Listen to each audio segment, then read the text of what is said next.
feature presentation. Welcome back to another Untitled movie podcast. I am one of your hosts, Matt Rohrbeck. Alongside, he's allergic to tomatoes, but he is tomato meter approved, Eric Marchin. Matt, it's October. We're doing a regular episode. Life sucks, Matt. We were just saying right now. I hate it. Hey, you're about to go on a nice vacation, which is nice. You deserve it. I agree with that. I think we both have had weird years, I would say. And, you know, a year of big changes and all this kind of stuff, both good and bad. Yeah, man, I definitely understand. Like we were talking right before, this is episode 147, everyone. But we've been very sporadic with the main episodes this year. they've been you'll get one in August, you'll get one in October, maybe you got some earlier in the year, but like they're all over the place. We're hoping, you know, we'll get to a more regular schedule when it comes to that, but also we'll just do it whenever the fuck we feel like doing it. You know, everyone knows what I went through early in the year. If you're a regular listener, I've been sort of open with all of that. I'm back at school right now as well. So, you know, the schedule for the podcast has been all over the place. But yeah, Eric, you've obviously gone through some, and you don't have to talk about anything. People follow you on social. They probably know what's going on too. I'll make it quick. I will tell you as a sad boy right now. Yeah. 2023 can go fuck right off. Mm-hmm. I agree with you. Because in August, my uncle died unexpectedly. Which you talked about on the show, for sure. His heart gave out, yeah. And so that was not fun. And then on the same day, on October the 5th, the day that was tough enough, having to put down one of my dogs, George, as soon as I got out of the vet with my parents, and a couple hours later, my grandfather passed away, and it basically was one of the worst days of my life, and it's one of the most painful experiences I've ever had, because he was someone that wasn't just my grandfather, but it felt like basically I lost a father figure in my life as well. You know, he was always there when it came to, you know, when I needed him, especially when my mom and dad divorced and my dad left. But he was always a voice of reason. He was always someone that I felt comfortable talking to about anything and everything. And he saved my life a couple of times, and I have just been having a really hard time accepting not only that he's gone, but it hurts thinking every day that he is gone, that I have to realize that and believe that and think about that, and knowing that I can't just give him a call or drive over. And so it's going to take a long time to feel less sad. But I was really lucky that weekend, not because it was my birthday on the 8th. The timing was incredible. And then my grandparents, 60th wedding anniversary was on the 9th.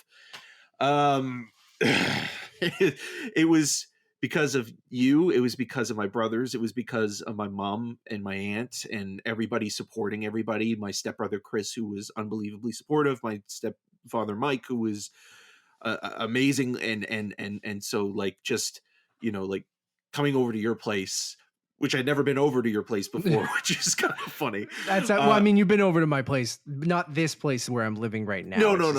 That's what I mean. Like, I've never been over to the place that, you know, if you're watching this on this place, YouTube, yes, this place. So I got to see it for the first time. Was it everything you dreamed it to be? Oh, and more. It was beautiful. It was beautiful. And so we ended up watching most of the Final Destination literally movies, 98% of them, and Hard Target. And I think it was the best part of a really bad situation and a really sad one. Um, and then, like there were moments where like I I remember like I was having a moment where I wasn't crying or anything, but I was just kind of Mhm. like just thinking because it was on the 8th. It was after like I was at your place and then I went home and Kyle picked Yeah, me yeah. up and Kyle and Heidi. Um, Also Heidi, amazing.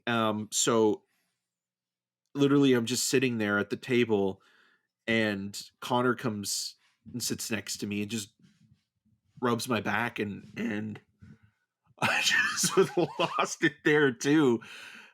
That's gonna And happen, man. no, Yeah. I know, and I think also just because it was, if you're Canadian, you'll know this, but if you're an internationalist or from somewhere around the world that's not Canada, um, that weekend is or that weekend was Canadian Thanksgiving.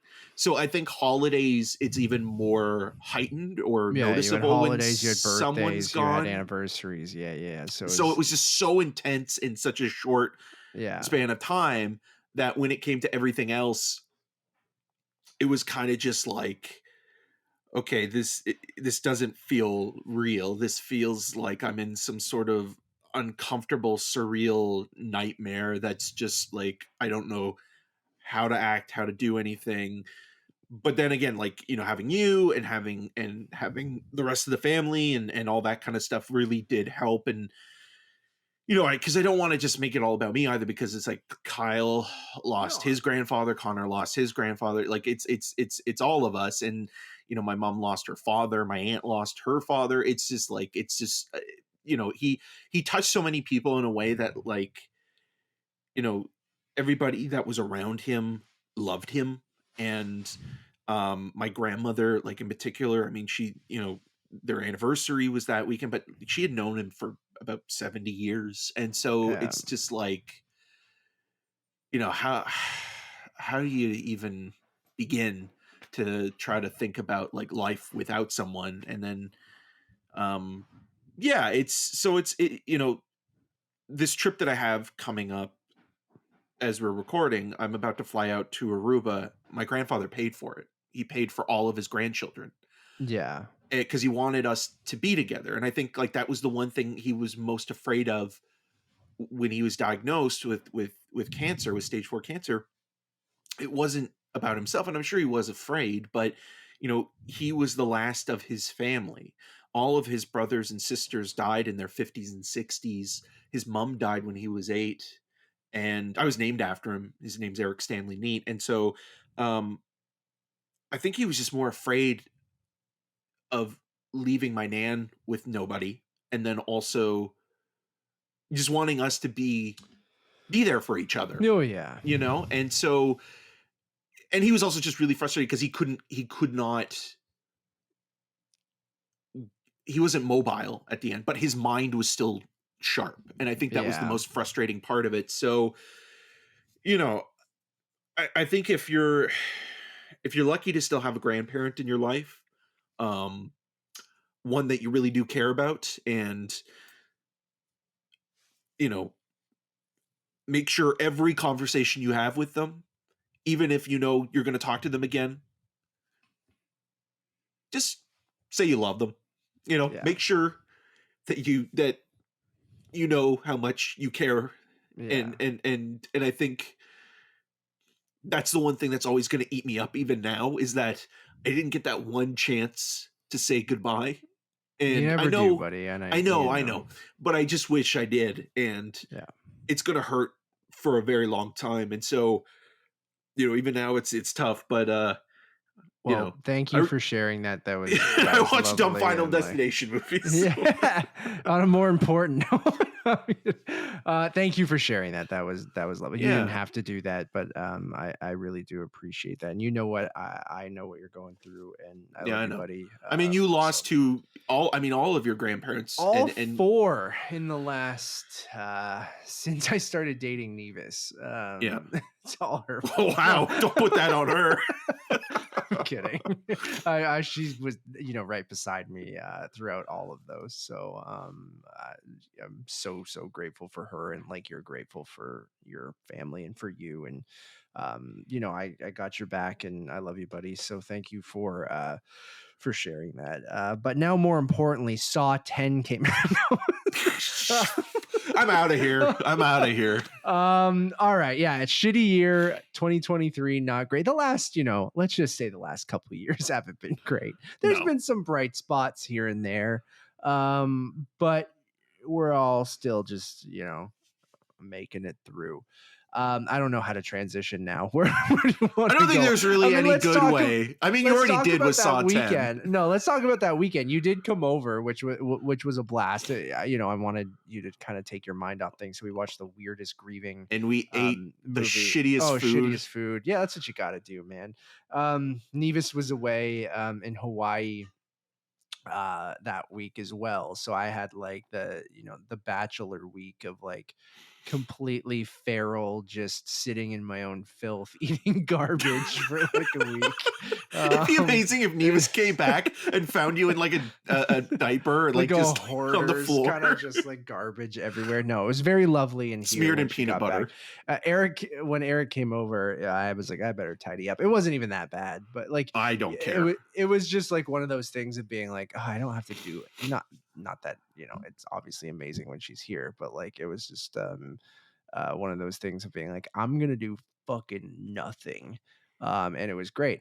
But yeah, you came over, we ate trash, we ate like garbage, and then we just watched garbage movies. I mean, Hard Target, not a garbage movie, a great movie. Oh yeah, it's truly an ridiculous, but, entertaining like, film. Yeah, absolutely ridiculous from start to finish, but had a blast watching that. And then we were trying to find some kind of schlocky horror to watch because we're in October, and that's what one does in October. And then both you and I didn't realize you'd watched it a couple years ago or something like that, but I hadn't seen the Final Destination movies since probably the mid 2000s when they came out.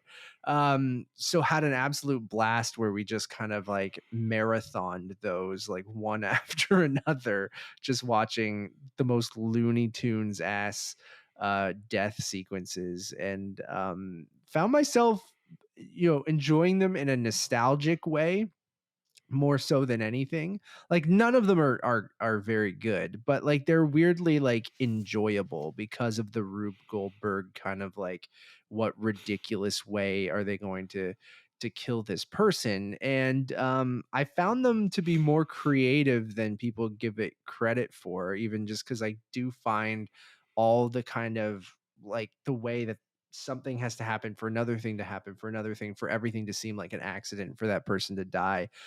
They get worse and worse as they kind of go. The 3D one is absolutely horrible. It's awful. It's the most dated of all of them, which you'd think the first one would be. But the first is actually, even though it's of the time of the early 2000s, the first two even, they hold up in their construction. I think, like the pitch of those movies it's the slasher without the slasher, and the concept is the star in a way. And ultimately, I don't think the concept has been utilized to its fullest, but there's still something about those movies that feel very inventive and fun with how they portray death. And, having Tony Todd is almost kind of like a middleman, the Charon taking you to hell and Hades and things like that.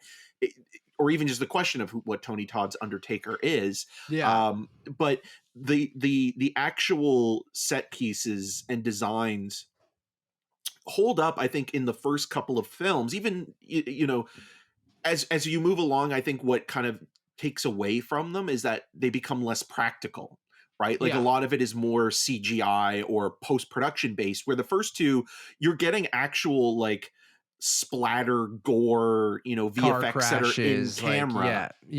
I think those first two movies, especially the second one, I find that opening sequence on the highway to be I'll say iconic when it comes to horror movies, and like has withstood the test of time for at least people our age. Like I know anyone, even people again who hadn't watched that franchise knows that opening where if you're on driving on a highway and you're behind some sort of truck that has large uh cylinders on the back, whether they're trees or metal or something like that, they'll always try to move away from that truck saying that they don't want to get final destination, right? Like that's Yeah. something that I think has, and it is a great opening sequence, I think, in that second one, like definitely the best of the franchise.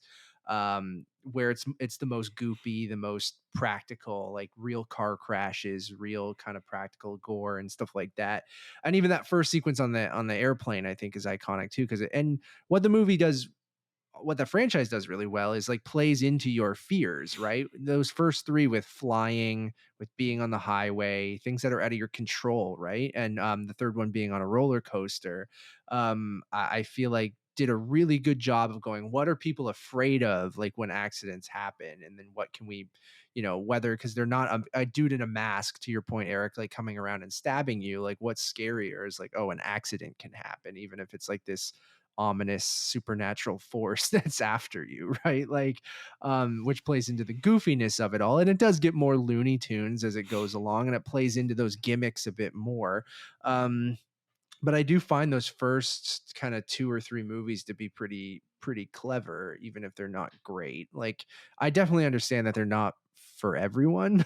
Like but I feel like if you buy into the Looney Tunes cartoony nature of it, then they're pretty funny and can be pretty creative at times. And like, I enjoyed watching mostly all of them. I think the 3D one, The Final Destination, which is the fourth one, Yes. was the only one that was hard to watch. Like it didn't hold up at all. I can't even remember right now some of the, is that the one with the movie theater at the end and Yeah. stuff like that? Yeah. I don't find that one to be very interesting, and it plays so much into that 3D gimmick that um it gets even goofier with the shit coming at the camera, and then when you're watching it in 2D at home, it's just like, well, Well, that it's the era dream of, sequences, right? Because yeah. the formula that kind of happens throughout this, because if you're watching them back to back to back, you start to notice like what they hone in on in terms of like with the writers, what they're going for. It's like, okay, so you have somebody that can see what's happening before it does. You have the person that can kind of create or cheat death, and usually that brings a group of other people into the same situation where their time is up, but they're able to escape it because this one person intervenes. And then slowly but surely, the way that they're killed off is based on how they would have been killed off in the event. So whether it be a plane, Yeah. whether it be a roller coaster, whether it be on the highway. And so it's even more brutal and disgusting. And what happens within the course of, one by one, people being picked off, teenagers mostly, but some teachers and adults as well, and things like that, is then you have someone that dodges the bullet, somebody that kind of is able to cheat death again. And then you think, oh, well, that person's going to be fine. And then usually by the end of it, there's three people left. And then, you think, okay, well, they're out of the woods, but actually, they haven't escaped death. Death was just toying with them the whole time. So they have this formula that kind of it repeats over and over again. And I think the biggest problem with what you're saying with four is the gimmick or sort of the added addition of the 3D, because it is that kind of 3D. Like if you're watching this on YouTube, it's like literally like oh, oh. Yeah. But It just doesn't work. weirdly as well, some of the stuff, it's not as bad as I was expecting it to be, because you do have some language and commentary that can be dated of the time, or of the time, pardon me. And I think when you're watching something like this or these movies, you think, okay, what's going to be like maybe a little bit uncalled for in terms of dialogue. I think four is really the one that kind of has this racist neo-Nazi character, Right. and they Yeah. give enough of who that character is just by the visuals, but then they start dropping racial slurs, and it's like, okay, this kind of movie It doesn't goes too need hard, right? that. Like, yeah, Or yeah. or even in 3, the one of the funniest things in 3, not because I'm laughing at the tragedy of it, but I'm laughing that this movie has the gall to do it, is where you find out that Mary Elizabeth Winstead is kind of the big star, to kind of have a great career, come out of this in part 3, is that one of the characters finds out that 9/11 was a Final Destination death thing, and they Oh, show a in photo of it. canon. Yeah, Yeah, and like, it's just yeah. like, okay, I don't know, and especially because it That was was too soon. 2007. Yeah, like really maybe too soon. Like I could see them playing into that now, but even then it would doesn't feel like in good taste, right? No, But it like does not. it's just I could see them going to every big tragedy that's happened and say that they were like a Final Destination canon event or something. And it's like, Yeah, ugh, maybe don't touch real. You can play on those real fears, but maybe don't play into real tragedies, tragedy. right? Yeah, like that. I agree with that. Maybe stay away from that.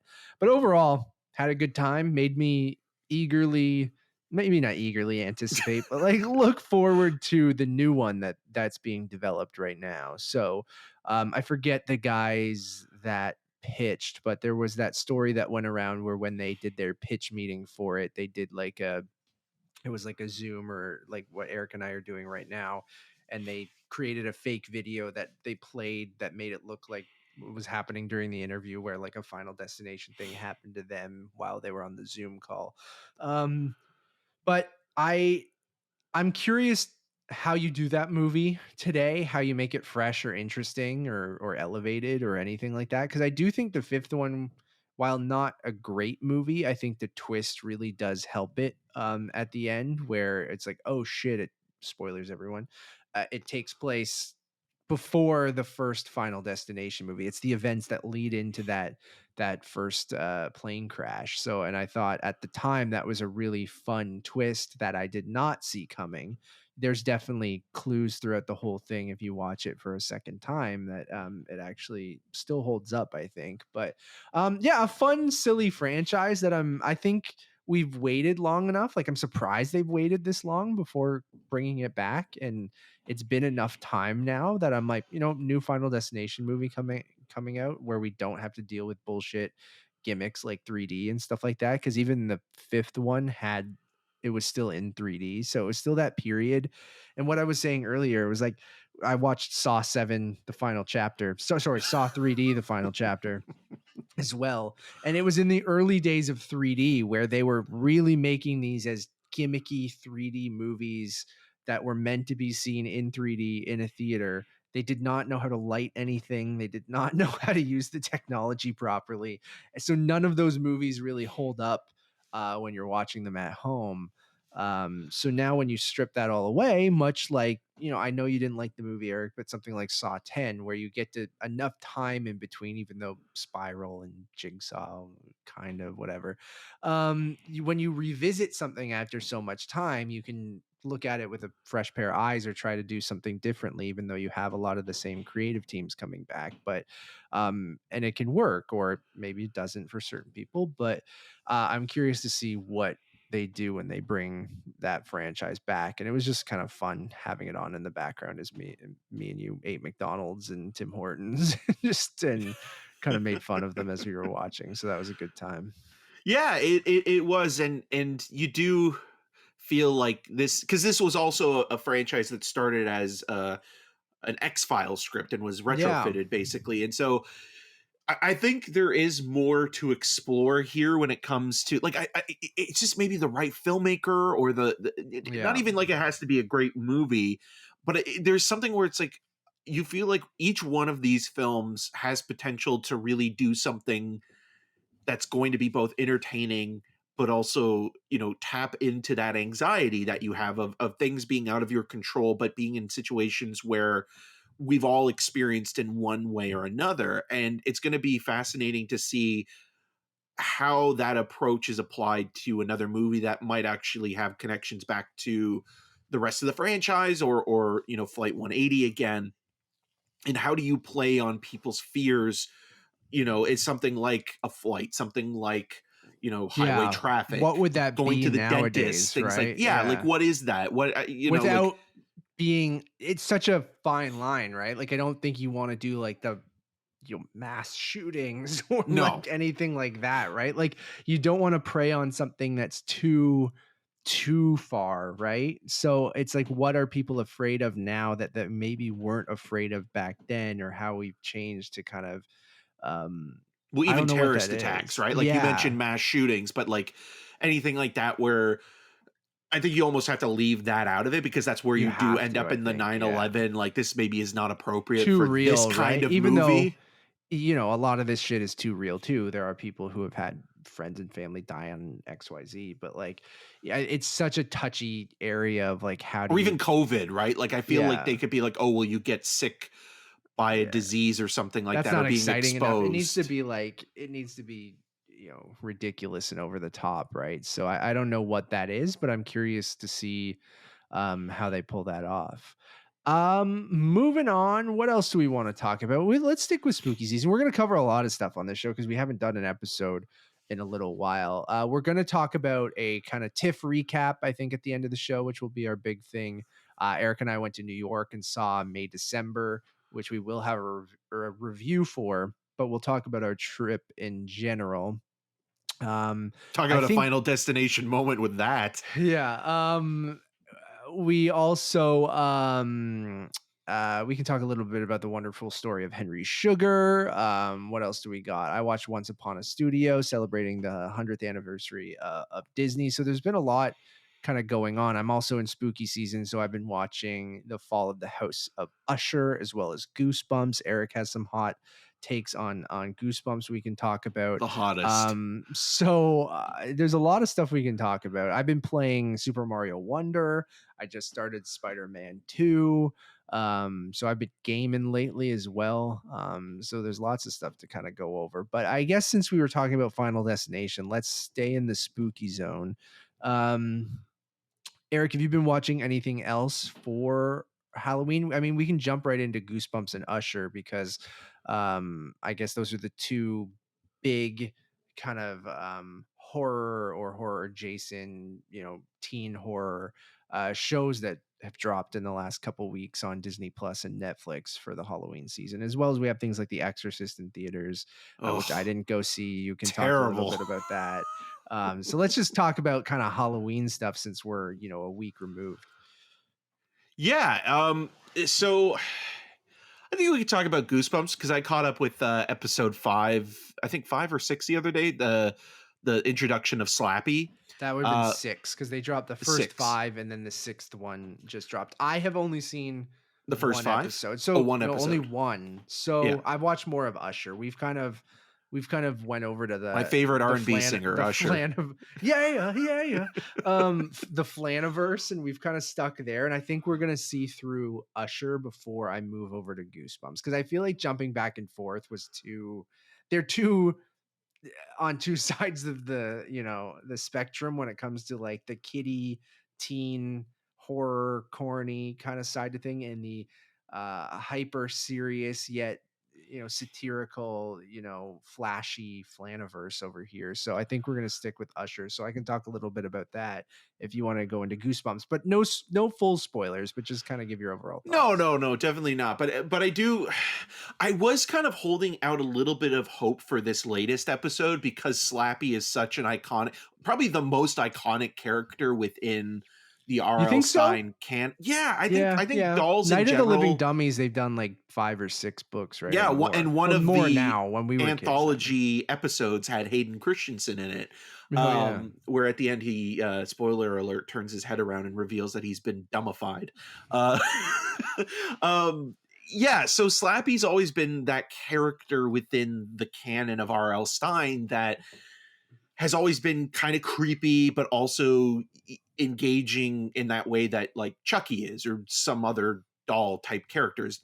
We have Megan this year, which is one of the highest grossing original properties that's not based on pre-existing IP. So it does go to show you that creepy dolls, even Annabelle, have always been successful within the genre of horror. And so without getting into spoilers with that episode in particular, it was a bit of a letdown.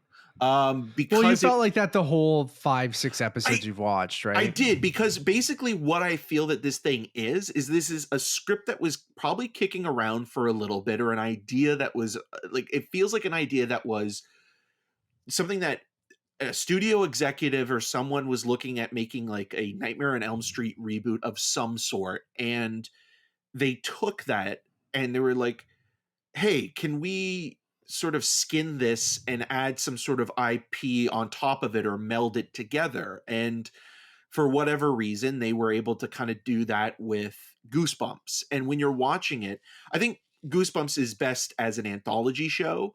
And when you're connecting it within a world where you have angsty teens and sort of suspicious adults all in this kind of overcast looking, fishing community, harbor town, after a while becomes, it's a Nightmare on Elm Street. It's a little bit of I Know What You Did Last Summer, kind of all mixed together, but it doesn't really feel like it's actually doing anything more than what the sum of its parts are. And what I mean by that is that when you're watching this thing, it almost has this pretension of thinking that it's actually more sophisticated or above the quality of the storytelling in which it's kind of playing out, or that it's actually profound in how it's showing, modern teenage life versus, your parents' generation, and how things repeat, or how, the impact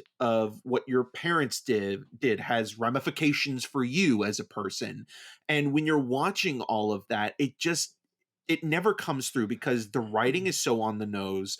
The acting is pretty under, like, just the radar when it comes to like how these characters interact with each other. But the performances themselves are like, go from bad to worse. They're very inconsistent, and you can kind of say, okay, well, teens are supposed to be written one way, but it does feel like, okay, you have grown-ups writing teenagers, and that comes through. And even I got that from the first episode too. And even with the adults, like, it feels like, okay, like, how do we play this in terms of like, these characters have been through something, but they're also concealing the truth, and you're just like, is it because it's for kids though? Is that, I don't like, mind sometimes that. the I writing... like horror for kids. It's Yeah. I think like a good horror movie for kids is can a still be great well written. gateway. Yeah. Like I think a great example of a horror movie for kids that also works for adults is Coraline. I think Coraline is one of the great recent horror movies, and I know recent is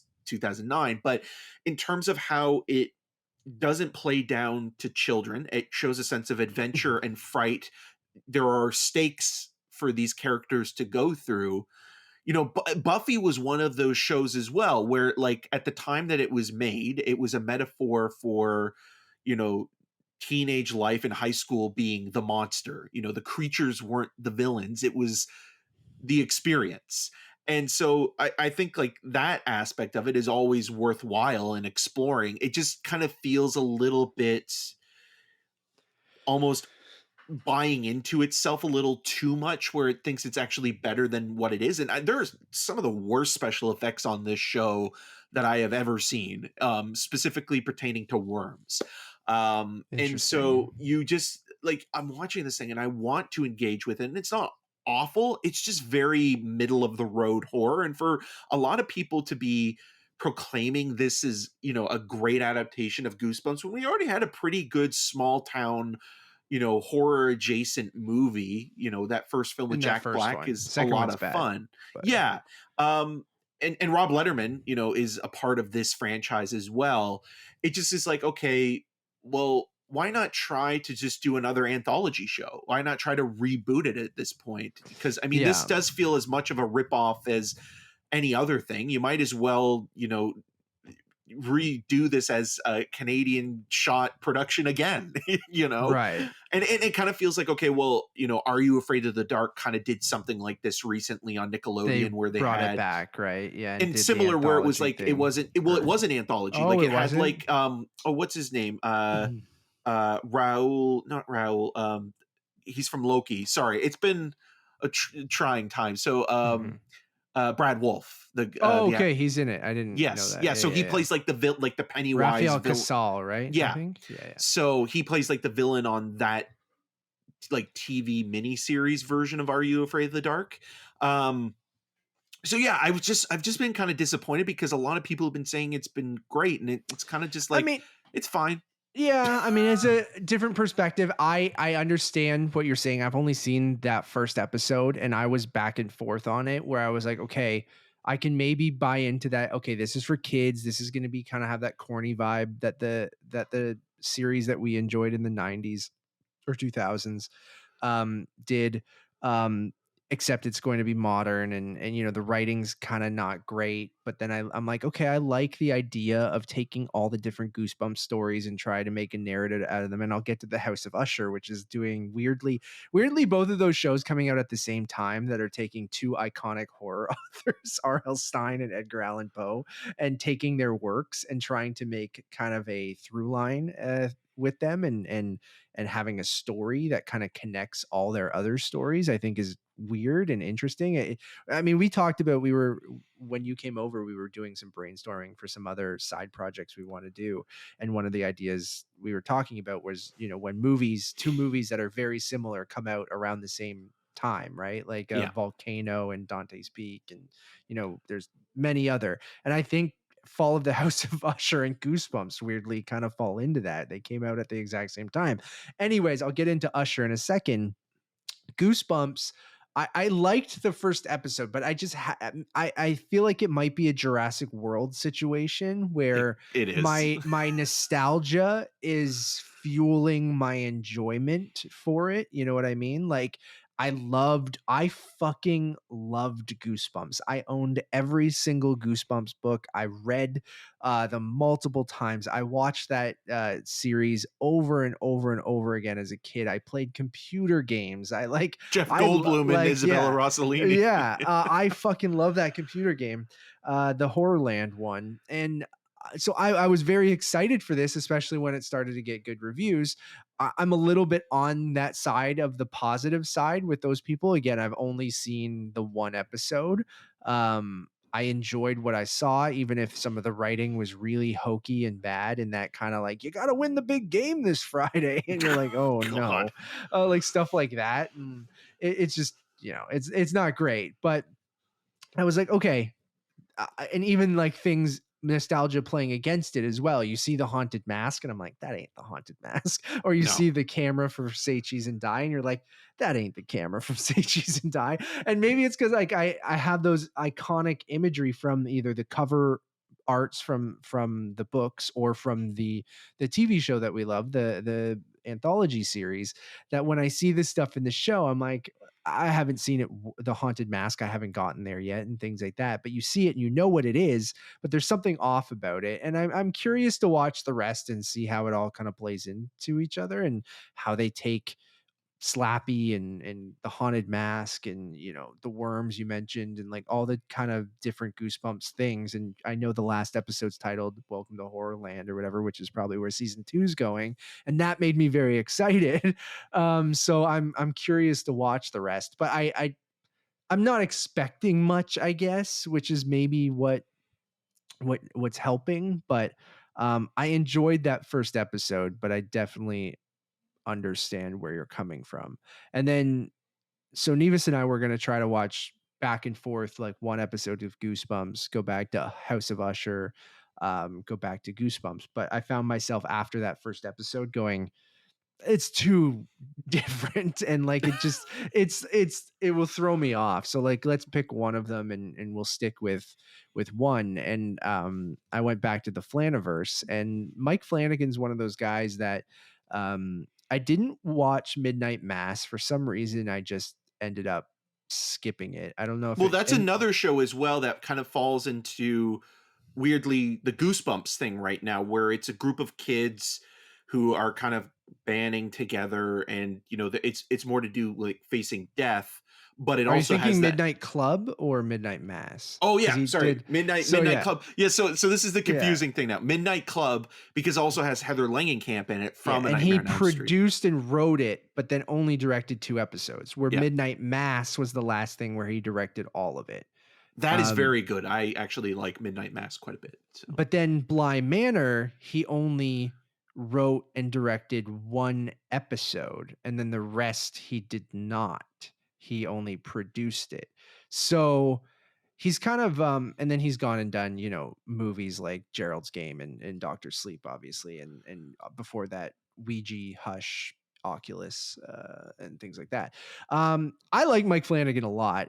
We've talked about this off air too, where he's become kind of, you know, when I say the Flaniverse, he's become his own thing for Netflix, right? Like he has, I compared him to Ryan Murphy lately, and that might be a slight sort of, but like, and nothing against Ryan Murphy. Ryan Murphy's just not really my cup of tea, but and I was worried with House of Usher because I was excited for it. I liked its weird kind of tone throughout the trailers. I really love Haunting of Hill House.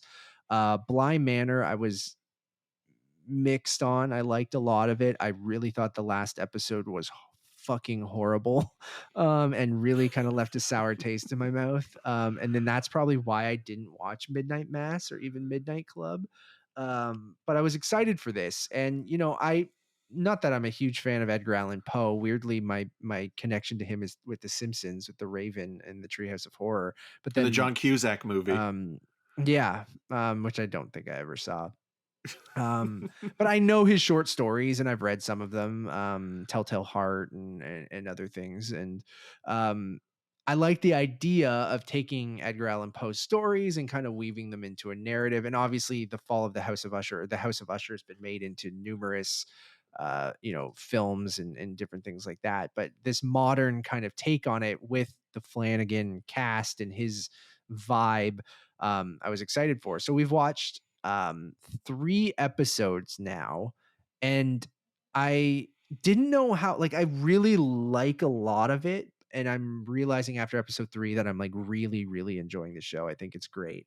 I love, you know, his, you know, auteur mentality of bringing back everyone and having the same tropes and the same things and the same look and feel in all of his shows. And I think we talked about, had a great tweet about Bruce Greenwood because everyone's been talking about this show. um um you watch Double Jeopardy, where I've been watching House of Usher. But Bruce Greenwood's been so good in all the Flanagan stuff, and he has an amazing monologue in episode 3 that we just finished about Lemonade. And it's basically, they modernize this story of, you know, Roderick Usher being actually the CEO of a pharmaceutical company, and they're corrupt and they're a crime family, and basically they're on trial for all the horrible things he's done as the CEO of this pharmaceutical company. And then his basically, this isn't a spoiler, you know this in the first episode, that someone is going to rat on the family during the trial, like go on the stand and like rat on the family.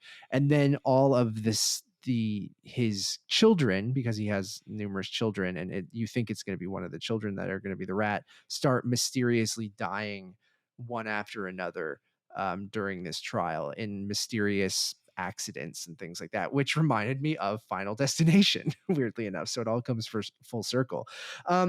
So, you know, it's loosely kind of Edgar Allan Poe's short stories, and even, you know, House of Usher being the main thing. I think it's stylish, it's strange, it's scary, it's funny, it's tonally all over the place. It looks very expensive. It's taking itself very seriously while also being satirical. I think it's wonderful social commentary on greed and the rich, and what it does to you and what it does to others and what you do to others. I think it has what Flanagan is so good at in his horror, which is, there are jump scares, but it's more atmospheric in the sense of, you know, there's been a ghost standing in that doorway the whole time, and then you see it move out of frame right at the end of a conversation, and it's not really, it's disturbing and scary once you notice it, but it's not gonna fucking do a loud noise and jump at you. That shit still happens and it gets you. But I've been enjoying the hell out of this. I felt like it's Succession meets Final Destination meets The Conjuring meets whatever horror ghost story you want to throw in there. Well, he's a big Stephen King guy too, yeah. right? Like he's always kind of obviously with Dr. Sleep and Gerald's Game. Yeah. Yeah. But even Midnight Mass feels a lot like a Stephen King adaptation, even though it isn't. And so like him adapting Edgar Allan Poe or his works or taking those works as the basis for that makes sense because obviously Stephen King is a student of Edgar Allan Poe as well. So it's Flanagan's trajectory, his career has been so fascinating because we're getting to that point now where you're taking, established filmmakers and you're allowing them to create, their own universe, their own empire. You think of him, and then even more recently as well with someone like Taylor Sheridan, right? Where like guys like that have a very specific aesthetic. As soon as you mention their name, you kind of get what they're going for. And you mentioned Ryan Murphy and Sondra Rhimes and people like that have all build cottage industries in a way that it's like, they're doing really well, and where they started is such a different thing from where they are. And like Flanagan, like even though maybe he's not a household name in the way that you say Stephen King, he might be now, dude. Like, I don't think so. I don't think so. Like, I think the average person probably doesn't know him by name. I think know him as the guy who did Haunting on Hill House, right? Or like, one of the like they've probably seen one of the series, but to know the name is a different thing altogether. That's almost hard to achieve in itself. I think the closest guy I think he's now, close though. I think Peele is closer. I think Jordan Peele, like, well, yeah, I think if you say Jordan Peele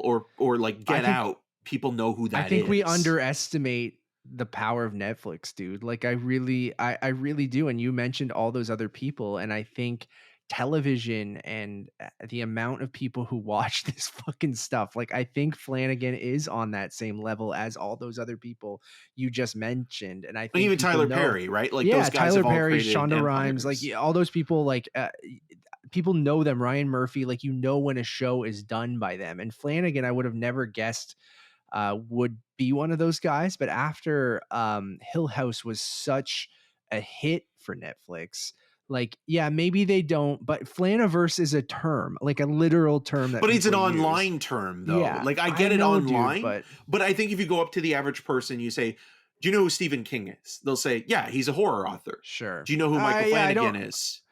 I don't disagree with you there. But I do agree with you, though, where like if you were to list one of those shows, guaranteed they've heard of it. Or I just don't watched it, and they would watch anything that guy does. Yeah, like they might not know him by name, but they're like, oh, the guy who did Hill House his new show is coming out. And I think he only needs maybe, and I think Usher, from what I've seen online, like people absolutely love it. And I guess horror is a weird thing because it is still niche, because not everyone, it's not niche, like it's very widespread. Everyone, many people love horror, but I still feel like it's not like our parents are maybe watching Hill House and things like that, like again. But even Taylor Sheridan, you brought him up, and like, yeah, now your parents are watching Yellowstone, right? And I loved Taylor Sheridan when it came to his movie stuff, right? And like me and you have always been not slow on the TV side of things, but we're more movie guys than TV guys. So Taylor Sheridan, like I loved him writing Sicario, Hell or High Water, Wind River, like when he started directing stuff as well.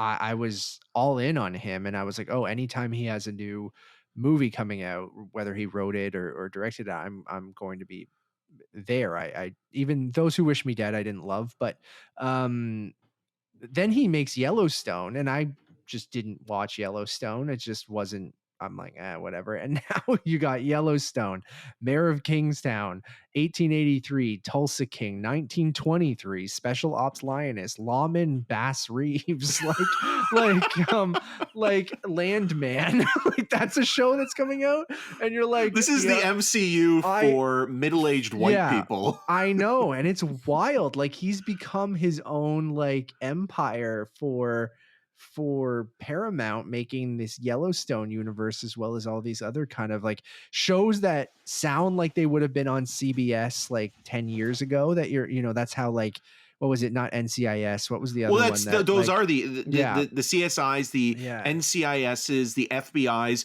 yeah, like TV for the longest time when it came to, network television, a lot of it was owned by Dick Wolf. Dick Wolf still yeah. has a huge Law hold and on Order and things stuff with, like that. Yeah. and the FBI series and the Chicago shows and stuff like that.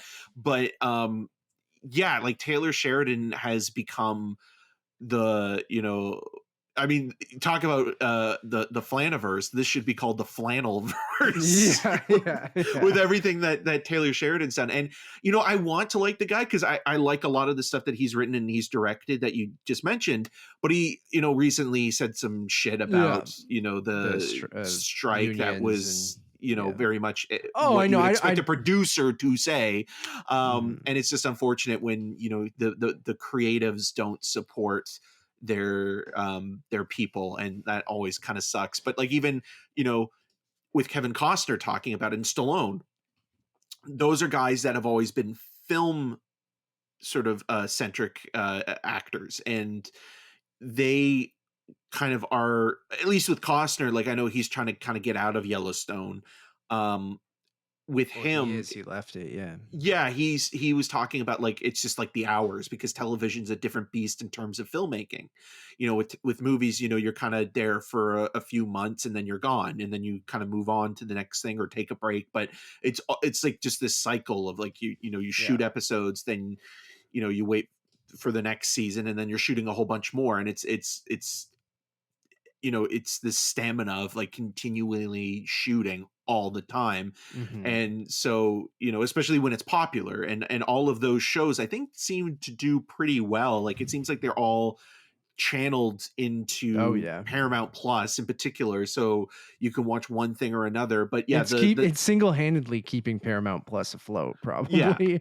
But anyways, back to House of Usher. Yeah, it's wild that Flanagan's been that, and he signed a deal with Amazon now, so he's jumping from Netflix over to Amazon. And I know he has the Dark Tower TV rights if they want to ever try that again. But I mean, if anyone's going to do it, like House of Usher does have that, like it does feel big, it does feel massive, it does feel important, like on the same level as a Succession or as any like big premier title for any network. And it's just wild that it also has some very intense horror elements to it, and it is the weirdest. Like not very many people, we talk about this all the time, Eric, not very many directors and writers can balance tone, like, and especially jarring tonal shifts, where at one moment it really does feel like I'm watching an episode of Succession, and then at one time it feels like Hill House, and then another time it feels like this weird satirical comedy. And all of it, like it literally is all over the place, but weirdly all works together. And I'm shocked. I'm only 3 episodes in, like, but what I've heard from everyone is that it's great. And I think like Bruce Greenwood's amazing. His regulars. I love seeing Henry Thomas like get a resurgence strictly from Flanagan.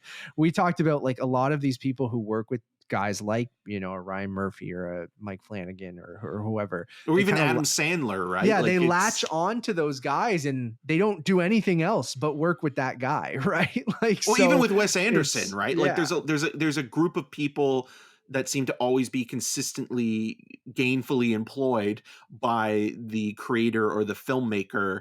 And it's always, I guess, maybe most interesting as you move on to see who's brought in, who's not a regular, to see how that dynamic changes yeah. things. Like So Rahul Kohli came in for Midnight Mass, and he's also been following. You have Mark Hamill in House of Usher, and I actually think he's quite good. Like he's you forget Mark who looks Hamill, like Timothy Spall on that yeah, show. he does. But I think he's really good as this quiet fixer lawyer. And like Nevis didn't even realize it was Mark Hamill until a couple episodes in. I'm like, no, that's Luke Skywalker. And she's What's like, the ham doing here? I love seeing kind of his regulars kind of pop up and do really really well. Carla Gugino is great. And yeah, Bruce Greenwood's amazing. So yeah, I highly suggest everyone go check it out. It's been very enjoyable, and I can't wait to watch more. It's just there's too many things, Eric. Too many things. Like there's tons of video games out right now. There's another review we want to get done, but we'll probably have to wait till Eric gets back. Is Killers of the Flower Moon. I just haven't had time. I know we don't want to get into the length debate, and I have had time, but I've just a 3.5 hour movie I gotta muster up the energy for, and I haven't yet. So I just, no matter who, it could be my favorite filmmaker of all time. 3.5 hours, I gotta go. Whew, okay, when are we doing this? And then I haven't found that right time. Will that right time be tomorrow? It might be.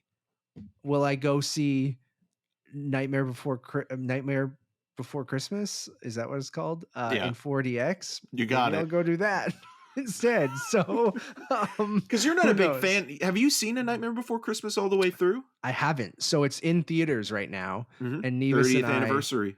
Nevis and I were like, you know what? If I'm gonna see it for the first time all the way through, why not see it in 4DX? So the way it was meant to be seen. But no, Nevis and I do want to get out and see Killers of the Flower Moon. We're also Eric and I will have a review for The Killer in May, December. Priscilla. So there's going to be lots of stuff coming up. We just, took some time off due to what Eric mentioned at the beginning of the episode, as well as I'm busy with school. I had midterms and stuff like that. So as we get into the fall, I guess the benefit of TIFF this year, The which fall I guess of the House of Usher. I guess is a good segue. Is that we still have a lot of movies to watch this fall, and a lot that I'm very excited for. A lot that we just mentioned, things like Poor Things, All of Us Strangers, Saltburn, Napoleon. There's a lot that did not play TIFF that we are very excited for. And I think that's a good segue into, let's do a quick recap. We haven't done this yet because we haven't really done an episode since TIFF.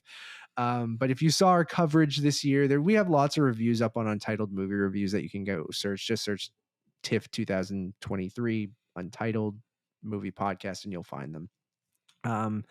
It was a bit of a weird year.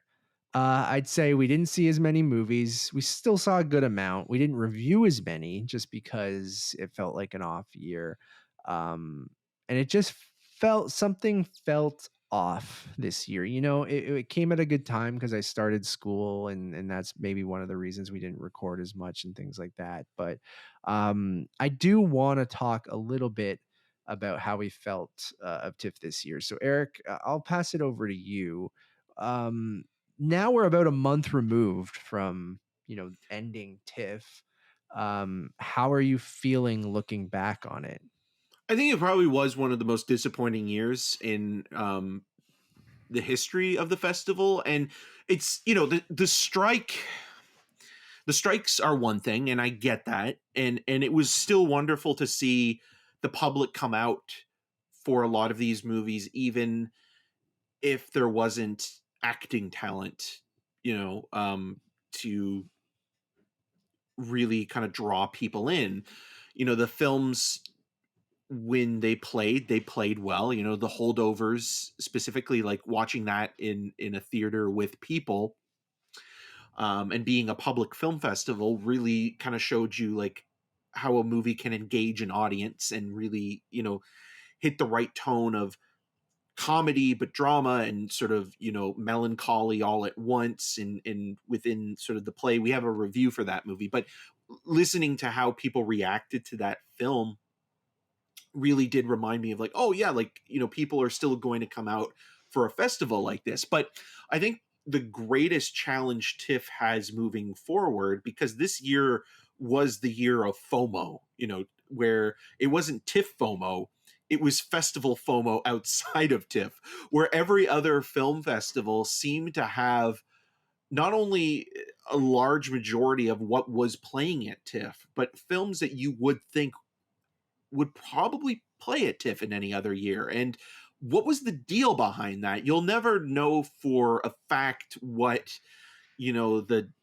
the deal making was, or the behind the scenes, and who said what and what was going on. But I think between people leaving, programmers leaving, Bell leaving, or parting ways with TIFF, and hearing actors signing petitions for them to get rid of RBC as one of their major sponsors, on top of the strikes. But then you think like, okay, well, why didn't a film like Poor Things play at TIFF? Because it's played at every other single film festival during the fall. It played Venice, it played New York, it's playing Vancouver. It's and you're like, okay, well, a lot of Yorgos Lanthimos movies do play TIFF. The only one that didn't was The Favorite.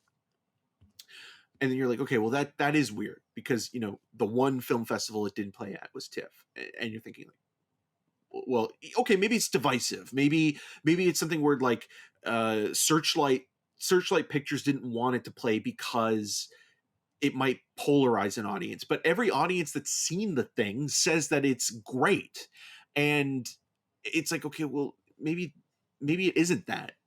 And then you look at something like Priscilla. Well, Priscilla shot in Toronto, and specifically Etobicoke. So you'd think, okay, well, you have a movie directed by Sofia Coppola, the second film that she shot in Toronto, because her first film, The Virgin Suicides, she also shot in Toronto. That also played a majority of film festivals. It's playing what, Sudbury, the Sudbury Film Festival. I think that's just timing, because I know, out but the it's week still after, still kind of a big film. It's a big movie to get. So you're thinking like, again, like what's going on there? And we've seen the movie and we can talk about it. We're not embargoed on it. There's going to be a conversation had when it comes to, I think Elvis fans are going to be angry because they'll probably feel like they're being attacked as much as Elvis is being criticized in the film. In that movie, Elvis is shown for what he is. He's a predator and pedophile. And it's not a confrontational sort of perspective on it, because it's always from the point of view of Priscilla. But there is an aspect of the filmmaking that still tells you, yeah, she was 14, he was 24, do the math. And this was never appropriate. And you can say, well, it was a different time. Well, no, it doesn't work like that. And so I wonder we'll if review there was Priscilla soon. I wonder if there was controversy there. So Sure. so something like that's another film. Then you have Michael Mann's Ferrari, which played New York, Venice, and then All of Us Strangers. It kind of felt like, okay, well, why are all of these movies not playing, where a lot of these filmmakers have played TIFF in the past? And it just felt like, I think actually Kyle brought this up really kind of perfectly. It almost felt like TIFF was left holding the bag, and it was like weirdly like, oh shit, we have a festival in a couple of months, we need to gather as much as we can now. And there was great films that we saw, a lot of which we saw beforehand, whether it be Perfect Days or The Zone of Interest. The Boy and the Heron was a big deal for TIFF, but it also ended felt up playing everywhere. So and especially New York, that got it in, not even like in one of its specialty programs, but just playing. I still think a world sidebar. premiere for the opening night, still a pretty big deal for that movie. And we hated it, but Next Goal Wins. Obviously American Fiction was that movie that they championed the most, which won the People's Choice Award. Yeah. And was that one film that it's probably shown up at a couple different festivals. But it started since. at TIFF. But yeah, started at TIFF. So I think that's probably the reason why it won. They want to push something that they had at the festival, and it was like an exclusive kind of thing. I thought The Holdovers was wonderful. I thought Zone of Interest was phenomenal. It did have some bright spots. I enjoyed Quiz Lady, and I enjoyed Dream Scenario, and I had a blast watching Aggro Drift with you and whatever the hell that was. I had some disappointments too. It had some okay movies, and TIFF is always that. It always has some good stuff, it has some okay stuff, and it has some really bad stuff. But I agree with you that it usually has some high profile stuff that you were very eager to see. And I found like this year was the year where I was like, I could miss that, or if I don't get tickets to that, that's fine. And then we were trying to put a positive spin on it by saying, okay, well, maybe it'll be the year of discovery. Maybe it'll be a bunch of movies that we weren't paying attention to, that TIFF found those, diamonds in the rough, or those hidden gems that other festivals didn't see or didn't want to program, or TIFF had them first. But that Like I Pool felt Man. like, yeah, but oh God, and Knox goes away. They found people, vanity projects from directors and From programmed actors turned those. Yeah, directors. sorry, Yeah. actors turned directors. So anyways, going back to my like hidden gems or diamond in the rough thing, like I don't feel like we really got that, like other than maybe American Fiction being that one movie that people, it was programmed late, and it won the People's Choice, and I don't think it was on many people's radar for being like a, I guess on that level. And I know you didn't really love it, Eric, and I thought it was pretty good. But I don't, it hasn't really stuck with me that much. Um, I didn't see that. Like I didn't hear from people being like, "Oh fuck, you missed this. This was excellent. No one's talking about this," or like everyone's talking about this, that like because it kind of came out of nowhere. Like so while we might go, well, it's good for the smaller movies, or it's good for the international films or things like that, like I just don't feel like any of that stood out really during the festival. So I just felt like this year kind of came and went. I had a good time doing it with you, and we Sure. still Yeah. saw some good stuff that will We got be. sick. That actually played a lot into it too, where Eric and I did get, sick right at the beginning of the festival, and then basically lasted until the festival started dying down, and by that time we were spent. Um, so yeah, it was it's a weird year where I don't really even have that much to say, right? Like we put out over 10 reviews, and there's things that we didn't do reviews for, like we can kind of go through now, like La Chimera, Sleep. Um we did do a Dumb Money review. Yep. Yeah. The Well, yeah. Teacher's Lounge, The Feeling That the Time for Doing Something Has Passed, How to Have Sex. Did we do a review for Lee? Yeah, we did. Yeah, we did. Okay. Quiz Lady. Aggro Drift, we actually never did a review for. Pool Man, which we can talk about a little bit. God. Mother Couch, American Fiction, Fingernails, Memory. And that's it. So like we did about half of the reviews we did, and half we didn't, because I ended up seeing just over 20 something films, 25 maybe, and we maybe did 12 or 13 reviews. So but out of those, like I don't even need to talk about most of them. Like I don't know, there's some good stuff in there. I think there's some stuff to like in the Teacher's Lounge, and that I thought was interesting.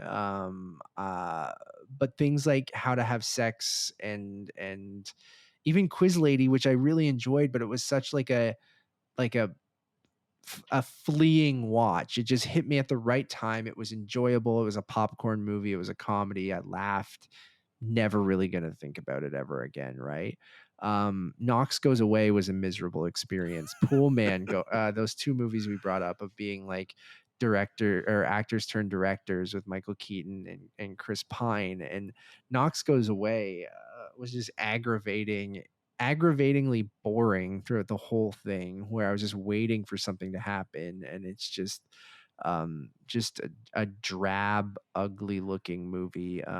It's very digital looking, and it also Yeah. just plays into the cliches of the hitman genre, Yeah. right? It's always about a hitman seeking redemption, or you finding an interest in the anti-hero, and you rooting for somebody to get away with it. And it kind of plays both sides of the coin for that movie.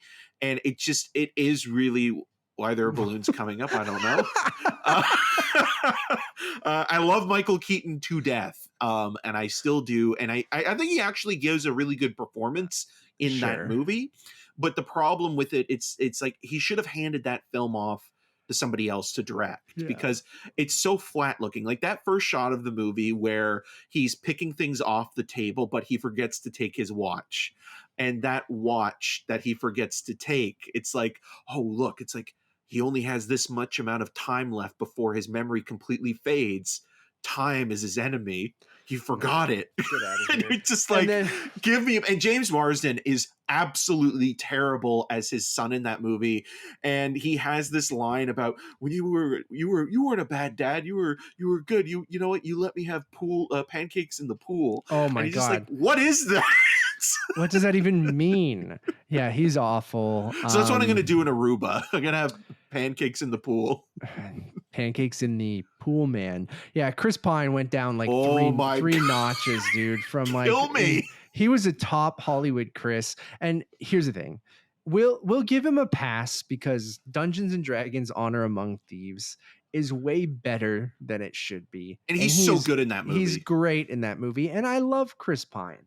But Pool Man is so fucking bad that they kind of like almost it. Pool Man's so bad that it almost ruins how good Dungeons and Dragons. It almost just ruins your And, ranking like, of the Chris's. I know Hemsworth almost bumped up ahead of him, man. Like Hemsworth in a close second for me. And I Hemsworth just, is like, remember I was in Rush. I'm not going to direct anything soon. But it's real bad. I left about 20 minutes, half an hour in, and then And you left at the best and worst time because one, you left at the best time because it wasn't going to get any better and it gets worse. And what it's basically doing is it's kind of taking a modern day approach to Chinatown, the Roman Polanski, Robert Towne written neo-noir. And what it's doing is it's filling it with platitudes and speaking about, political correctness of the time and trying to be something more sensitive and thoughtful. But what it actually is just embarrassing. I've never been so ashamed of Chris Pine as an actor and director, and it's one of those things first where it's actor to get canceled for just making a bad movie. Yeah.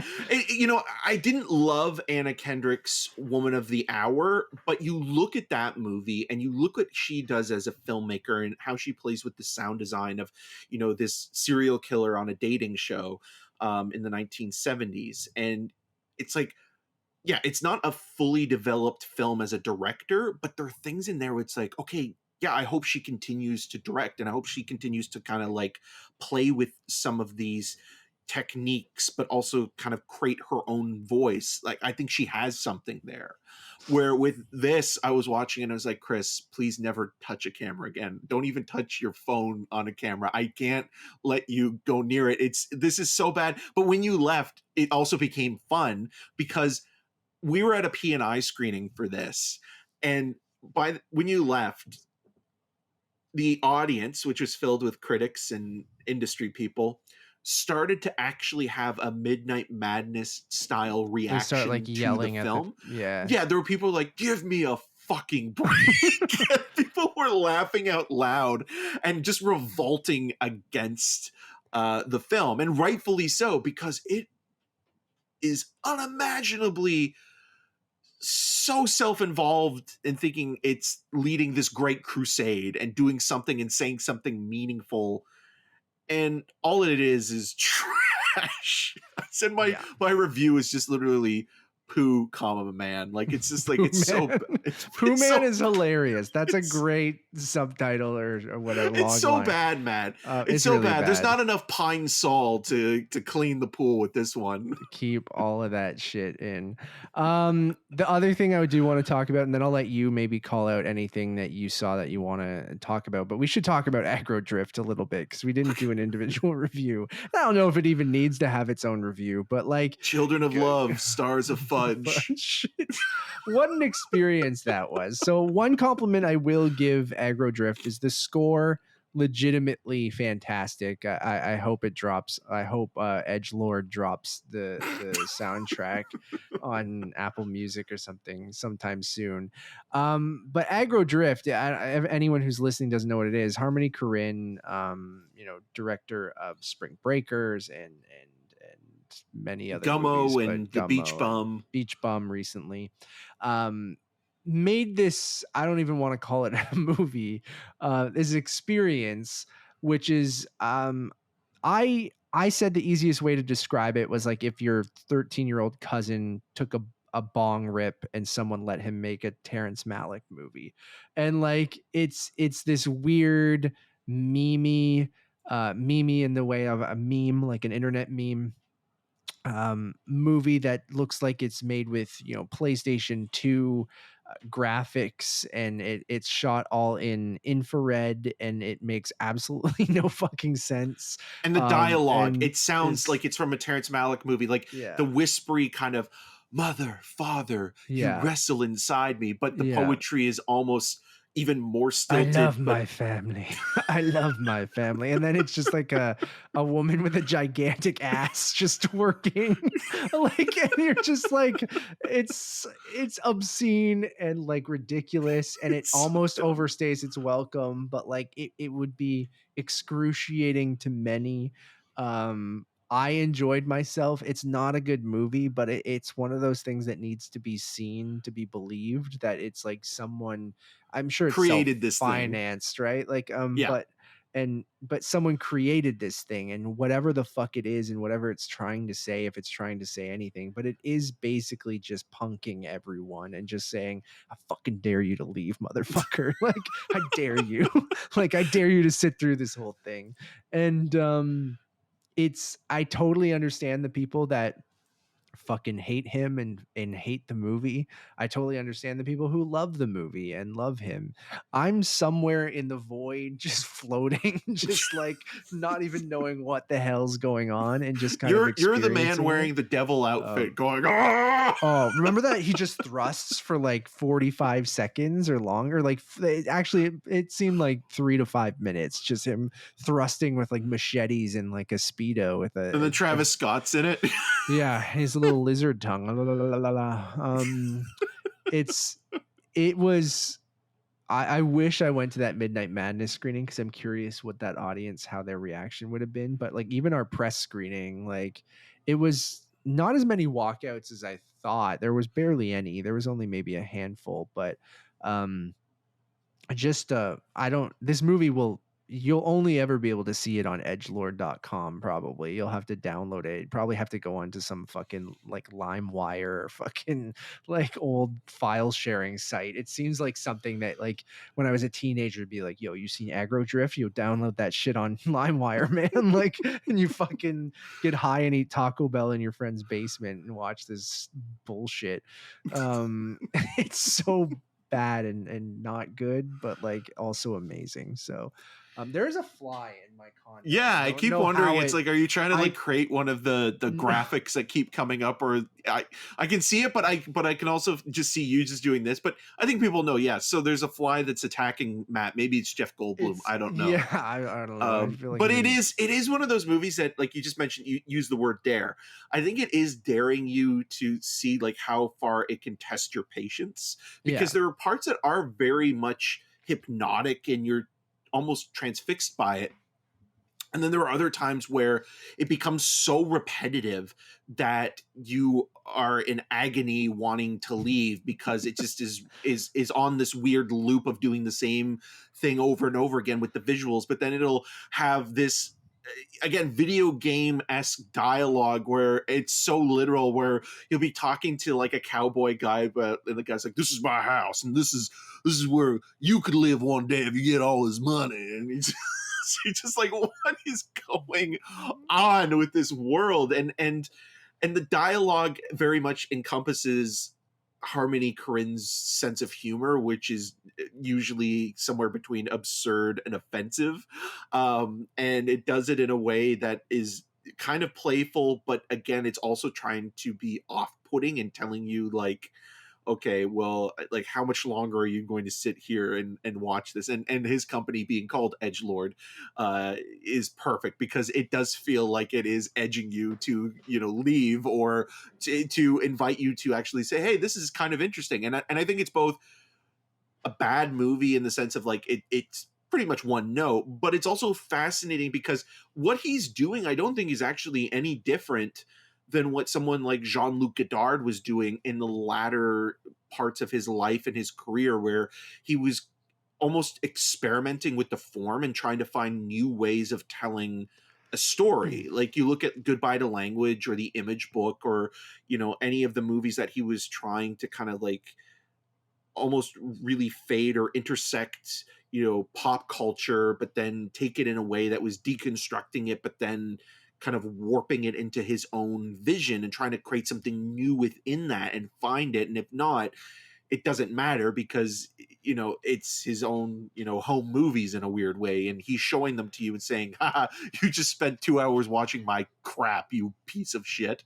And that's also part of it, because he's those guys are very flippant as well when it comes to testing their audience in a way. And so when you're watching something like Agrodrift, I was very much reminded of a lot of the Godard movies of the last little bit of his life, where it does feel like he's trying to really test the people that consider themselves disciples or followers in a way. And so I gotta hand it to him for that, for making this thing and sticking to his guns and creating one of the most ridiculous things I've ever seen. And I did laugh throughout, and I was also completely flustered by it at times. And I still think like movies like Gummo and Julian Donkey Boy and Mr. Lonely are really underrated singular visions. And you look at Spring Breakers and The Beach Bum, and both of those movies are very funny and strange and sometimes sad. And it's also just interesting looking right now where he's at, because in a lot of the interviews he had with this movie coming out, and even having someone like Eric Cohen join the company who worked at IndieWire for so long, he was talking about how he has regrets in kind of starting this new movement of independent cinema in the early 2010s with Spring Breakers, and kind of being one of the first big movies or breakouts that A24 had, and feeling like he was responsible for partly creating a monster that's become like branding at this point. And so like I think there's some truth there, though. I think like there's some honesty there, because like you look at A24, it's like A24's released a lot of good movies. Dix the Musical proves otherwise, but you look at a lot of their films, and a lot of their movies is great, but there's the odd time where I think they failed the film. And you look at something like as a case example, and Under the Silver Lake is a perfect sort of case study, where that movie played at Cannes the year it was supposed to come out, got delayed because it got bad reviews, and they just dumped it. And it's actually not a bad little movie. I really like that movie. An underrated film. And it's like, well, the whole point of A24 was to create kind of a space for unconventional narratives. And now this year in particular, like we're hearing, okay, well, now they're going to make studio films because they can't sustain themselves on the independent movies they're art making. as commerce, man. Art as commerce. Yeah, and even though they had great success with Everything Everywhere All at Once, the consistency of that isn't always the same. And where they've done really well, I think, in general, and this is probably why they picked up Halloween, the rights to it, is because they didn't. It ended up going to Miramax. Oh, that's so weird, because I'm thumbing up for Miramax, because I think Miramax should probably be disbanded. But they've done so well with them now. Elevated horror, right? Yeah. Like I feel like with the Ari Aster films, the soft franchise is up for grabs, baby. Talk to Me did really well for them this year. So like, why not continue down that route if they want to go big? But I'm sure they'll pick some scripts that are Apple like really buying good. them makes sense to me, because Apple can afford to let them keep making the movies and losing money and keeping them as a brand, almost like. And they're already working with them already, right? Because they've been releasing some of their films over there. It just seems like a normal, like them trying to make studio movies doesn't make sense, or like franchise movies, I guess is what we were trying to say. But like, because they are a studio, but like, I see them becoming like, how Disney has Searchlight, where Searchlight movies don't necessarily have to make Disney money. They can invest money in them. They can bring in subscribers to Disney Plus and Hulu, as well as release them in theaters. But I really think that A24 might be good use to someone who has a little bit more money instead of being fully independent. And they built a brand. Why not embrace the brand? Still make the movies that they are making, but give them the financial freedom to do that without having to worry about, like, things people are talking about with the Scorsese movie this weekend is Apple financed it, right, with releasing it with Paramount, and it costs almost $200 million. And, it made, I think 20 something million domestically and 40 something million internationally. And that's one of the biggest openings of Scorsese's career. But if a Marvel, sorry to do this, but if a Marvel movie, cost $200 million and made $20 million opening weekend, uh, you know, Kevin Feige would be crucified. It would just so, but it's considered as a success because, and Apple doesn't care if it's technically going to lose them money, because that's not like the reason. It's always to make money, but it's really to get into business with Scorsese and bring people into Apple TV when it eventually goes there, because they see Leonardo DiCaprio, they see Robert De Niro, and ultimately they don't care if it loses money at the box office. It's more than that. But that's the kind of thing that I think is interesting, is they've talked about that they know it's not going to make its money back. It could pull a Oppenheimer and end up being a big long adult oriented movie that makes a ton of money, but it's also what you were saying before. I think what scares a lot of people from seeing it theatrically is the length.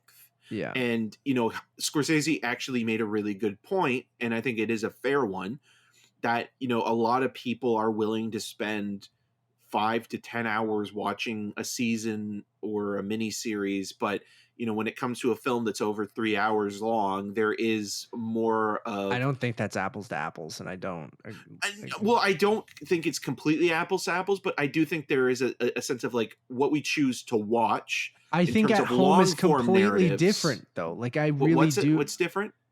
I just think it's different of you sitting at home, being able to pause it. You're at the comfort of your own home. You can go to the bathroom. You can get something to eat. When you're binge watching something, you're not sitting in one seat where it doesn't stop playing for 5 hours. So I don't. But there's a lot of TV now that's playing theatrically, for an episode or two, and you're following it consistently. And there are some films that are being expanded into television. So when they get a Netflix release, or when they get a streaming release, right? So it's such a weird world we live in right now when it comes to what we pick and choose, because there are long Marvel movies where they're know, with up to 2.5, 3 hours, and I get that, and I do think the 3 hour point is that point where you start to get people to go, is this just all right? Let's chill out here. I do think that 2.5 hour mark people have gotten used to. No one gives a shit about 2.5 hours. That's no problem. 3 hours, even, you get people going, all right, okay. Then you go, well, what's an extra half hour? Who cares? I don't know. I think spending half a fucking workday sitting in one goddamn chair. I don't want to get into this debate. And I'm fine. Good movie is good movie. I'm going to see Killers of the Flower Moon. Yeah, because we saw Dix the Musical, and that felt like it was 2 hours when it was under 90 minutes. I can't hear you now, but oh, you're back. Yeah. Okay. Can you hear me now? Yeah. All I literally said was Dix was under 90 minutes. Yeah. And that felt like it was 2 hours. Oh, absolutely, dude. And I'm fully in the camp of good movie is good movie. It doesn't matter the length. As long as the movie's good, a 3.5 hour movie is going to feel like an hour and a half. And a bad movie that's an hour and a half is going to feel like 4 hours, right? So ultimately it doesn't matter, but I think the whole debate of runtimes, and it's been everywhere, obviously, again, because of this. I don't think the comparison being well, people at home have no problem binge watching 6 hours. I'm it's not the same fucking thing. It's not. It's completely different. Watching 6 episodes in a row in the comfort of my own home, where I'm able to take a break, I'm able to go take a shit, I'm able to cook dinner, I'm able to without going, fuck, I'm gonna miss 30 minutes of Fall of the House of Usher, because once I hit play it won't stop for 4 hours. How long are your shits? It's long. So that's what I mean. I just it's different, and I don't think you can even make that comparison. I think it's a lazy cop out to be Score like, lazy. well, people watch 6 hours at home. It's not the same fucking thing. Yeah, okay, when your movie's on Apple TV, which most people will watch it, they're going to be able to pause it and watch it in 6 fucking bursts because you didn't make it a mini series, you made it a fucking movie. I'm And more like, concerned about your health now than anything yeah, I else. like to watch TikTok. I'm reading a magazine, whatever. It takes a long time. 30 minutes. It's not 30 minutes, but you get my point though. Like I think I get your aggro drift. 1 hour chunks where even between episodes you take here's hey, who, surprise what I'm about to bring up, a fucking intermission. Like, just why? It's already 3.5 hours. That I agree with. Give me all you got to give me 10 minutes. You don't even got to give me 15. Like, just 15 minutes. It's a countdown. You don't even need to turn the projector off. Just incorporate it in the goddamn thing. Put a fucking countdown on the screen and say, get your ass back here in 15 minutes. Go stretch your legs. Go take a 15-minute shit. Go get some popcorn. Whatever you want to go do. Just give me a break in between. And you can be like, oh, your attention span, or you can't sit somewhere. It's half a fucking work day at that point. At 3.5 hours, 4 hours is half a work day. But like, it's just like, if I gotta go, a workday feels long. And if you're telling me a half a workday I gotta sit and watch something, that's mentally fucking exhausting. Give me a little bit of a break, which means an intermission. You know, when movies used to be 2.5 hours way back, they put a fucking intermission into it because they understood that is, my brain can't, we're fucking morons. Everything is in Quibi bursts nowadays. I'm like, I can't fucking focus for 4 hours Quibbies on a movie. of the flower Like, moon. everyone's watching TikToks. You think they can sit for 3.5 hours and watch a movie? They can't. So why don't you make it easy for them? It's like, oh, well, we got to have more showtimes. If you put 15-minute intermissions every fucking 45 showtimes, we lose one showtime. Well, figure your shit out. Like, just put in intermissions in movies. Like, I gotta go on this rant. I'm all for, make the movies fucking 7 hours. I don't give a shit. Just give me a little bit clearly of a break. you do, because you are giving 30-minute shits, which is unbelievable. I want to fight. I'm gonna go, once this SAG strike's over, I'm going on strike, and I'm going, give us goddamn intermissions. I'm gonna be petitioning the intermissions. I agree theaters. with, because the roadshow style of movie, you know, it complemented the screening. Like, you do have a minute to breathe and go out and collect yourself and come back and stretch your legs, or in your case, go for a dump that maybe is a little too long and you might want to check with your medical physician, you know, in terms of like your health. But it's one of those things where I do feel like we spend so much time sitting and watching and absorbing a lot of garbage and a lot of stuff that does take up, maybe it's not long in the sense of like, oh, it's a couple minutes or it's a YouTube video or things like that, but all that time that it amounts is equivalent to even longer than a 3 hour, nearly 4 hour film. Like, it's at that point where we're willing to watch these bite-sized versions. You mentioned Quibi, but like even YouTube, even, you know, Instagram, TikTok, and, you know, we look at our watch or our phone, you know, and say it's like 3 p.m. and then it's 8. Oh, totally. You know? And that loss of time erases. Yeah. You know, is there. And yeah, you can turn it off for a second or go do something else or whatever, but there's still that loss of time. And so it's like, well, why not just spend it watching a movie that's, I'm with you. You know, I'm with you. I'm fully about going to the cinema, putting your phone away, being, you know, enveloped and engrossed and transported into another world, or, you know, another time, or another person's, you know, whatever. But like, I'm fully, your full attention is deserved. I hate people who look at their phones and all that kind of stuff. Just, you should be committing to this thing when you go there. And I'm going to do that when I see Killers of the Flower Moon. That's 3.5 hours. And I'm excited to see it. I'm not oh, it's that those two guys on that other podcast are like, seeing a Scorsese movie is like going to the DMV. Marvel movies, hooray! It's like, all right, you Get guys, out of like, here. you're your own. You're your own. If people make fun of you, that's your own fault for saying shit like that. Like, it's I can like Marvel movies. I can like Killers of the Flower Moon, all of that kind of shit. Like, it's the length and the runtime debate is exhausting, but I will always be on the side of intermissions. And every time we bring up the runtime debate, it will become the intermission debate. This is my thing. I'm going to single-handedly make this happen. I don't know how. Matt's crusade. Like, I will email. I will send I stand emails. alone. It'll just be me with a picket in front of my local Cineplex. And Oh it'll yeah, just be like me. they would really do anything. I Yeah. mean, they're not willing to even change a fucking light bulb, Let let alone give alone me- add intermissions. You So think wouldn't I just we're gonna wrap up the show in a second. We're gonna finish Mhm. here. That was our TIFF recap, everyone. Everyone who's been Aggro asking. drift, I think, brought Oh. an interesting discussion to the table. It made me aggro, bro. Which led us into the runtime debate, which I don't even think should be a debate. Just make whatever length you need to make your movie. I get that people are hesitant for making long movies for this reason. But I think we've shown with things Oppenheimer and many other things even lately that people are willing to, if a good movie is good, who gives a shit how long it is. Just give me a little break. You're gonna sell more popcorn. You're gonna make more money. I think ultimately, even You're if gonna you have to lose buy a more toilet runtime. paper, Yeah, according to Matt. like God, for people like me, if I know, okay, movie's 3.5 hours, hour 45, I'm getting a little break. I don't have to worry about bathroom breaks. I don't have to worry about anything.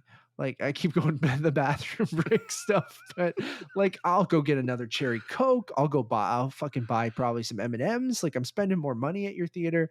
Like, just I don't once you put it at home, you don't need to give me the intermission anymore, even though I think stylistically it's kind of interesting. But like, I can pause it. Like I said, I can break it. I can create my own mini series. It's my world now. It's not yours anymore, Scorsese. I can do whatever the fuck I want with your movie when it's at home. I'm gonna watch it You on sound my like Apple. a horror I'm villain gonna now. watch. Apple released it. I'm watching it on my goddamn watch later tonight. Like, it's not. It's not up to you anymore. It's mine now, baby. I just give me an intermission.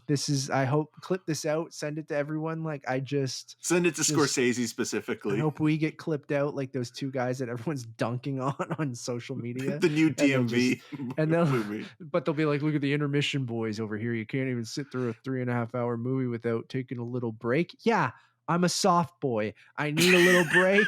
I need a little break. I need it. My brain needs a little break. My body is sore. Like, even though Do you like to break off your Kit Kat bar as well? I do. I just bite into it like a psychopath. Weirdo. I just like, have you sat in a movie theater seat lately? Like, yeah, they're getting better. You sound like Jonathan Frakes.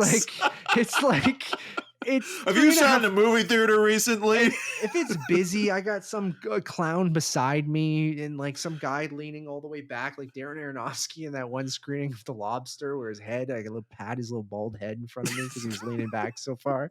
And like, it's just like, it's not like you just give me a little break, a little 15-minute break, little break. Just, I can go out.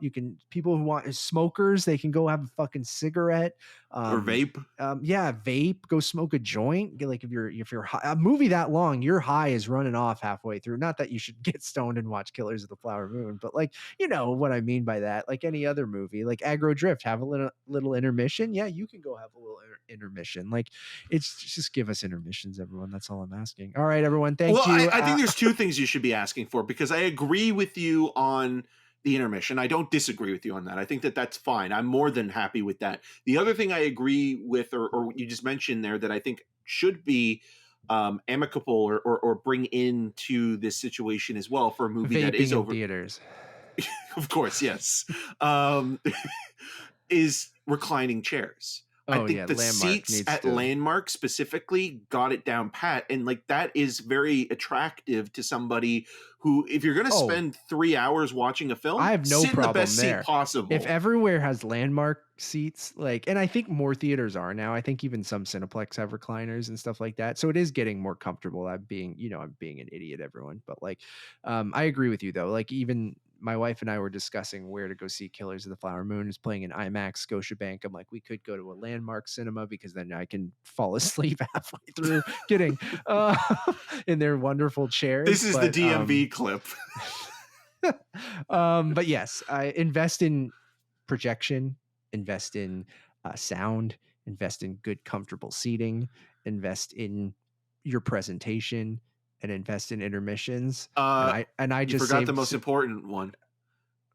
2-ply toilet paper. Yeah, and then we saved because those 30-minute shits. You need anyone to save cinema. You've came to the right place. All right, thank you everyone for listening. We really or watching. We really do appreciate it. This was our TIFF recap, as well as our Halloween episode, as well as whatever the hell this was. We have lots of TIFF reviews that you can go check out from, our favorite movies from the festival, like The Holdovers, like The Boy and the Heron, like The Zone of Interest, like Dream Scenario.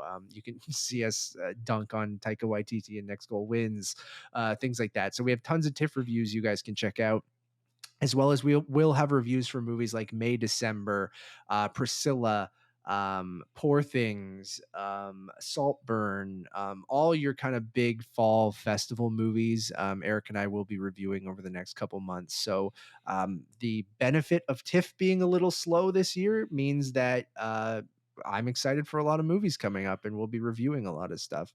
So that should be a ton of fun. One-stop shop for everything. Head over to Letterboxd, which is Untitled_movies. You'll be able to find everything there. I didn't plug this. I was recently on Kind of Funny for the first episode of Loki. Eric and I did our Loki review for episodes 1 through 4.